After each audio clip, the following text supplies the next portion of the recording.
अस्सलाम वालेकुम dear student, आज हम पढ़ेंगे इंग्लिश स्ट्रक्चर फार्मूला। जैसे कि हमारे पास जुमले होते हैं, ऐसे जुमले को कैसे बनाते हैं। जैसे मैं खाना खाने में मजबूर था, मैं इसे पढ़ाने में मजबूर था, ऐसे जुमले कैसे बनाते हैं चले सीखते हैं।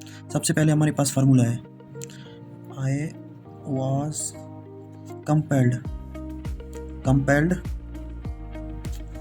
प्लस टू प्लस वर्ब की फर्स्ट फॉर्म, वर्ब की फर्स्ट फॉर्म।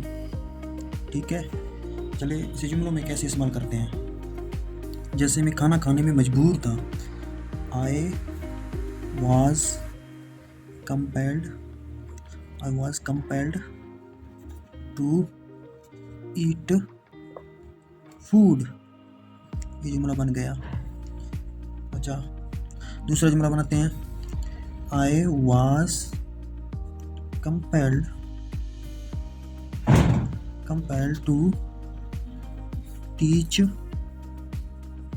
ये हो गया। Please don't forget subscribe and like.